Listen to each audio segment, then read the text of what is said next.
Ada yang tahu kita matinya kapan? Kalau semua manusia tahu tanggal kematiannya, akan kecenderungan mereka nggak mau mati, Pak. Iyalah pasti. Gak misal dokter Tita tahu tanggal matinya kapan, aku akan bernegosiasi pasti. Jangan, keinginanku belum selesai, belum selesai. Terus kenapa dokter Tita olahraga? Karena ini bentuk ikhtiar. Karena setiap aku subuh bisa bangun lagi, berarti aku dikasih karunia, oh ternyata aku masih dipinjemi kehidupan. Maka aku akan menjaga anugerah ini dengan baik-baik. Dengan cara apa? Aku seleksi apa yang masuk ke dalam mulutku, dan aku akan bersyukur gimana caranya performa fisikku bisa mendekati ideal. That's it.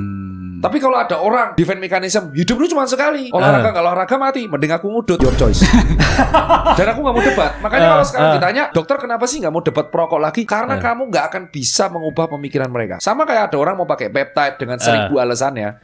Mereka tidak akan mau dengar orang lain. Even itu 1000 alasan jurnal mengatakan peptide berbahaya. They only need one reason yang mengatakan bahwa peptide itu bagus. Dan mereka akan tidak mendengarkan yang lain. Gimana dengan testosteron terapi untuk orang-orang yang umurnya udah 40 ke atas dan testosteronnya emang turun? Testosteron itu decline. Testosteron setelah umur 30 tahun dia akan mengalami decline 1%. Sampai di usia 40 sampai 45, testosteron ini akan kehilangan sampai mungkin 10%. Di usia 60 bisa kehilangan separuh. Otomatis dia akan mengalami gejala defisiensi testosteron. Recovery-nya telat, tidurnya kacau balau, dan akhirnya disfungsi ereksi. Nah, untuk orang-orang seperti ini, mereka konsultasi ke dokter spesialis andrologi untuk mengalami terapi testosteron. Penelitiannya banyak dan itu sudah ada medisnya. Dan caranya adalah ngukur dulu di lab. Sama kayak suplementasi vitamin D3. Caranya adalah kamu ke lab, ngecek testosteronmu berapa. Kalau mendekati ambang batas normal, mendekati bawah, kamu suplementasi. Kalau ternyata masih normal, nggak perlu. Oh gitu ya? Iya, itu aku semua ngecek memang kayak gitu. Kalau kita tetap minum dan misalnya kan itu kan takarannya pakai IU ya? Nggak ada gunanya. Kelebihan dibuang lewat tubuh. Oh iya, dibuang lewat urin ya? Iya, sama halnya ketika kamu minum air putih terlalu banyak, padahal kondisi kamu tidak dehidrasi akan dibuang lewat urin.